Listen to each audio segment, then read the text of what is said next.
Doctor Dharmveer Bharti, उपन्यासकार, लेखक, निबंधकार, कवि, हिंदी पत्रकारिता के शीर्ष पुरुष।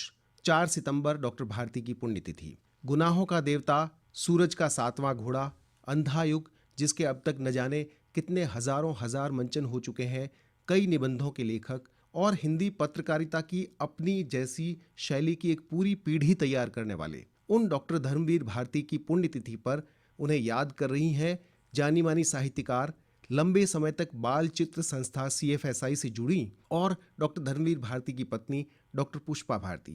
पुष्पा जी, बहुत बहुत स्वागत आपका। आपने कहा कि याद कर रहे हैं। नहीं बेटा, याद शब्द मेरे साथ नहीं जुड़ता, क्योंकि मैं इस तरह से उनकी याद नहीं करती, इसलिए कि मेरे साथ वो निरंतर अहरनिश जी रहे हैं। मैं उनके साथ रह रही हूँ, उनसे बात करती हूँ, उनसे सलाहें लेती हूँ। मुझे सारे घर में उनकी स्थिति, उनकी परिस्थिति, उनकी सारी चीजें मुझे दिखाई देती हैं, मानो इस तरीके से उनके साथ रह रही हूँ। 25 बरस गुजर चुके हैं उनको जाकर, लेकिन मुझे लगता नहीं है कि वो कहीं चले गए हैं। इसलिए याद की बात ना करो, मुझसे तुम्हें जो पूछना है वो पूछो, मैं बताऊंगी। बल्कि मेरा बड़ा मन है कि सारे श्रोता मेरे ये जाने कि उनकी जड़ें कहाँ जुड़ी हुई थी, वो क्या करना चाहते थे, उन्होंने क्या किया, उन्होंने किस तरीके से अपना सारा जीवन समर्पित कर दिया था साहित्य के लिए और पत्रकारिता के लिए। कैसे किया था ये सब बताना चाहती हूँ। याद नहीं करती, मैं तो उनके साथ हूँ। भारती जी क्या ये ऐसा व्यक्ति बना, कैसे ये व्यक्तित्व कैसा बना, ये बात मुझसे जानो। यही हम जानना चाहते हैं कि किस तरह से एक विराट व्यक्तित्व जो है वो कहाँ से। बनता है। जी हाँ जी। हाँ, ये बात जानो। अरे आज उनकी पुण्य स्मृति का दिन है, इसलिए मैं ये सब मैं बताना चाहती हूँ। देखो, जो ये सारी चीजें संस्कारों से भी आती हैं, जिसको कहते हैं हेरिडिटी, उससे भी आती हैं, केवल अपने द्वारा अर्जित ही नहीं होती हैं। इनके पास अर्जित भी थी और हेरिडिटी से भी इनको मिला। वो देखो इस तरह की, ये जो पैदा हुए थे, खुदागंज नाम के एक गांव में पैदा हुए थे और एक बहुत दबंग जमींदार के यहाँ पैदा हुए थे। बहुत बड़े करोड़पति थे वो जमींदार। तो उनके सारे बेटे भी सब इसी जमींदारी के काम में लगे थे, लेकिन जो भारती जी के पिता थे उनको किसानों का इस तरीके से शोषण होता देखा नहीं जाता था। वो बहुत परेशान रहते थे और उन्होंने अपने माता पिता से कहा कि हमें जमींदारी नहीं करनी है, प्लीज हमें पढ़ना है, पढ़ने दो, हमें जितना पढ़ा सको पढ़ें।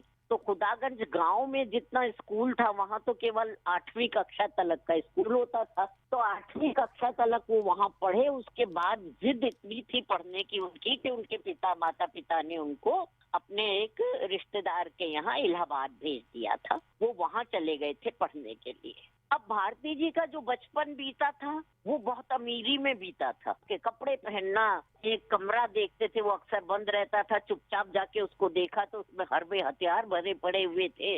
उनके प्रति भी बड़ा मन में आकर्षण जागा और उनको जैसे पेड़ पौधे लगाने का बड़ा शौक था, तो उनके पिता ने उनके लिए एक छोटा सा ऐसा गार्डन जैसा बनाने के लिए जगह दे दी कि इसमें तुम्हारा जो मन आए करो।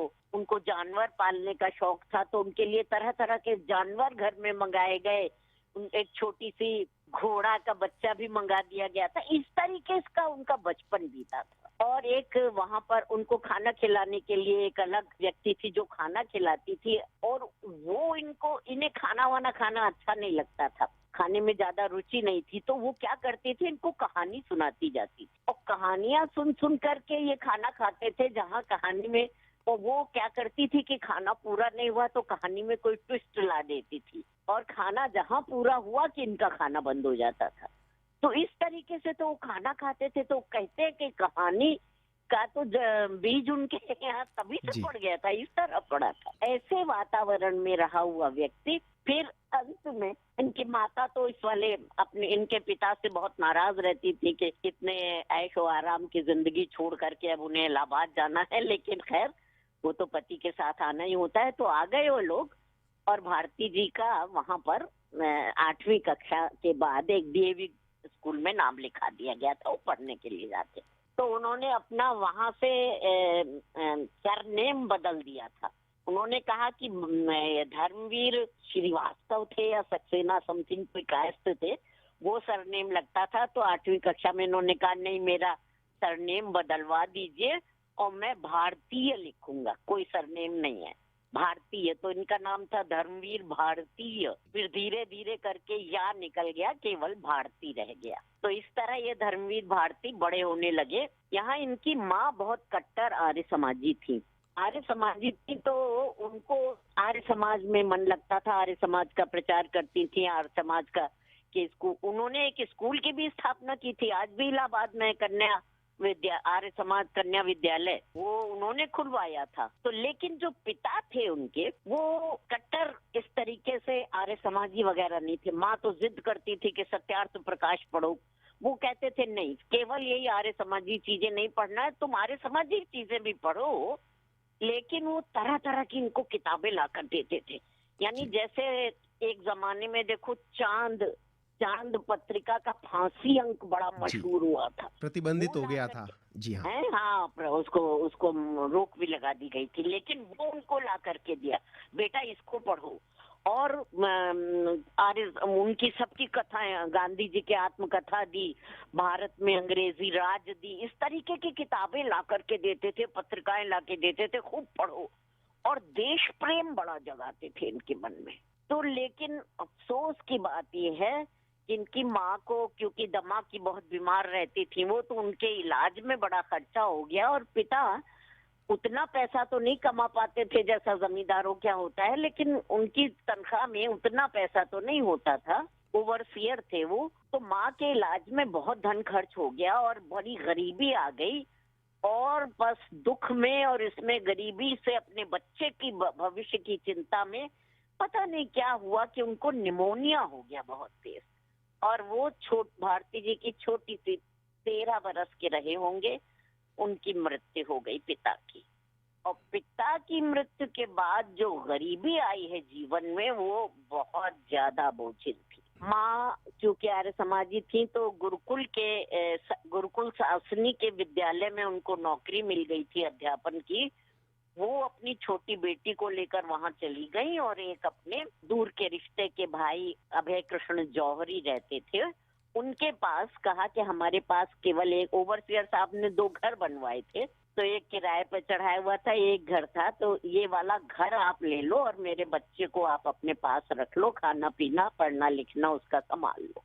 इस प्रकार उन्होंने मामा के संरक्षण में भारती जी को छोड़ा। मामा ने भारती जी की पढ़ाई की ओर बहुत ध्यान दिया और उनके देख लिया था कि बड़ा प्रतिभावान लड़का है, और बहुत तरीके से मदद करके उनको पढ़ाया लिखाया वगैरह।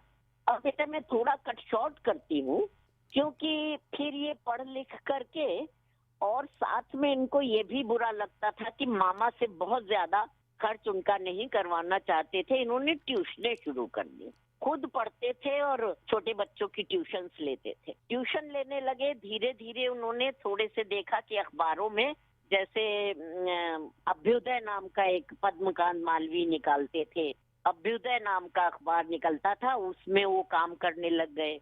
इलाचंद्र जोशी एक संगम नाम की पत्रिका निकालते थे, उसमें वो काम करने हो गए। इस तरह धीरे धीरे वो लोगों के साथ ये काम करने लगे, पत्रकारिता इसमें सीखने लगे, इन्हें पत्रकारिता में बड़ा आनंद आने लगा। धीरे धीरे अब पढ़ाई भी ये पूरी करने लगे, उसी सब पैसे में खर्च करके पढ़ते भी जा रहे थे। और इन्होंने यूनिवर्सिटी में पहुंच गए, इलाहाबाद यूनिवर्सिटी में पढ़ते थे। वहां बहुत अच्छी सिद्ध साहित्य पर इन्होंने रिसर्च भी की थी। तब तक गुनाहों का देवता लिख चुके थे, छप चुकी थी, बहुत प्रसिद्ध हो चुकी थी। तो लेखक के रूप में भी लोग इन्हें जानने लगे थे और अध्यापक भी बड़ा प्रेम करने लगे थे। तो उनको उनके छात्र, उनके साथ के अध्यापक, सबका भरपूर प्रेम मिल रहा था। और उसका परिणाम ये हुआ कि वो उनको उसी विभाग में अध्यापक भी रख लिया गया। वहाँ इलाहाबाद यूनिवर्सिटी में पढ़ाने भी लग गए।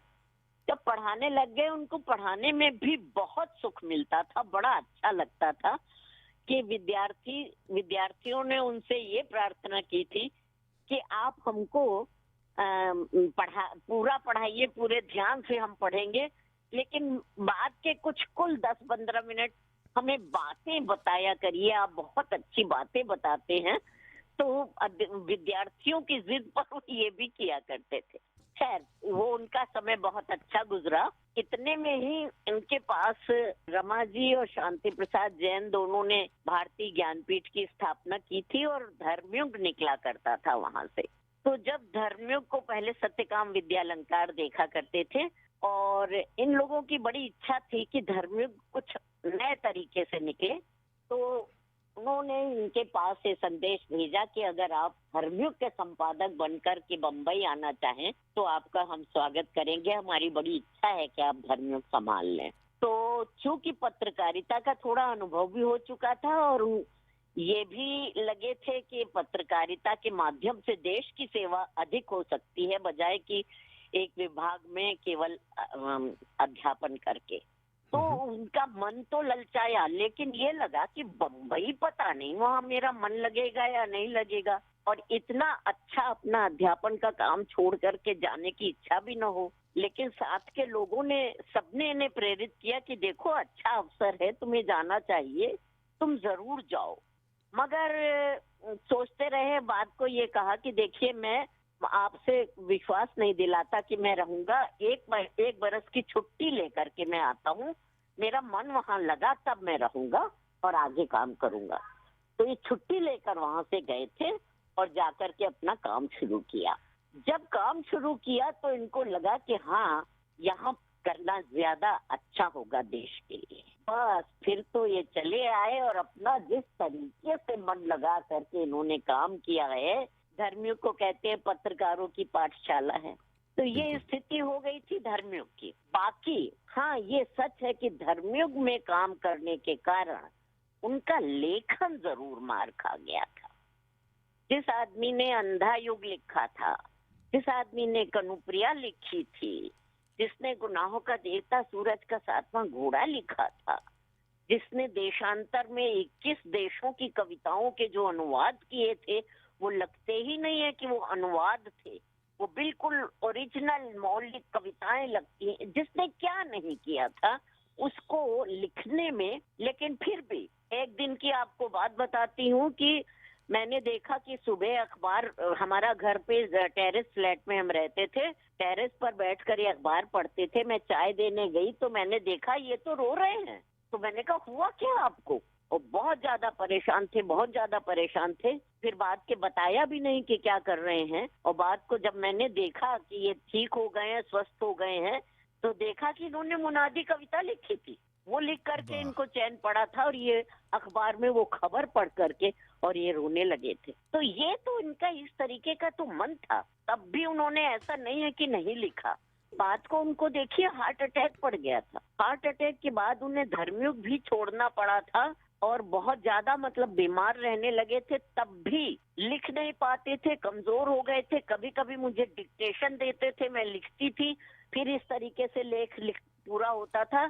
तो शब्दिता नाम की किताब वो छपी है उन लेखों की, वो उस तरीके का लिखते थे। मुझे इस बात की बड़ी प्रसन्नता है कि बड़े से बड़े लेखकों की रचनाएं आप देख लीजिए, एक दिन आता है कि धीरे धीरे लेखक थोड़ा चुकने लगता है, जैसे चुकना कहते हैं ना, वो चुकने लगता है, अपना बेस्ट से वो पार हो जाता है। वो पार हो जाते हैं। इतना अच्छा लिख चुके होते हैं कि उससे वो स्तर उनका थोड़ा सा मार खा जाता था। लेकिन आप शब्दिता पढ़कर देखें, धर्मवीर भारती का वो लेखन, वो शैली, वो शब्द, वो भाषा जैसी की तैसी। मुझे इस बात का बहुत संतोष है कि उनके लेखनी कभी चुकी नहीं थी। ऐसा व्यक्ति, उसको याद करना मुझे नहीं लगता है कि कोई अभी भूलेंगे। अभी तक तो लोग भूले नहीं है। भगवान करे ये स्थिति बनी रहे। डॉक्टर धर्मवीर भारती हम सब के अपने हैं। और आपने जिक्र किया कि एक स्थिति ऐसी आई थी जब टेरेस पर वो रोने लग गए थे और मुनादी कविता उन्होंने लिखी थी। तो जैसे ही आपने नाम लिया तो मुझे कुछ पंक्तियां याद आ गई, खल्क खुदा का, मुल्क बादशाह का। बादशाह का। तो वो क्या परिस्थितियां थी, क्या ऐसा हुआ था जो एक कविता के रूप में सांद्र होकर के बाहर निकला? नहीं, उस समय देखिए जयप्रकाश नारायण का आंदोलन चल रहा था जी। चल रहा था और सब लोगों ने अखबारों में रोज समाचार पढ़ते थे। उन पर जिस तरीके से लाठी पड़ी थी, इसका जी, उनको बिल्कुल। बहुत ज्यादा दुख हो रहा था कि उनके साथ इस तरह का व्यवहार कैसे हो। तो इस तरह की जो चीजें थी, इसमें आत्मसम्मान भी था, अपने देश के लिए प्रेम भी था, हर तरीके से अपनी देश की बहुत सेवा करना चाहते थे। ये संस्कार मैंने शुरू में बताया आपको कि कहाँ से इनके मन में पड़ चुके थे। मेरा मन नहीं भरता उनके बारे में बोलते हुए। बहुत धन्यवाद है आपको, और बहुत प्रेम के साथ आपके सब श्रोताओं से कहना चाहूंगी कि भारती जी को याद करते रहिए, भारती जी को भूलिए नहीं। मैं जानती हूँ आप नहीं भूलेंगे, आप बिल्कुल, उन्हें याद बेशक। रखिए। शुक्रिया, नमस्कार। नमस्कार।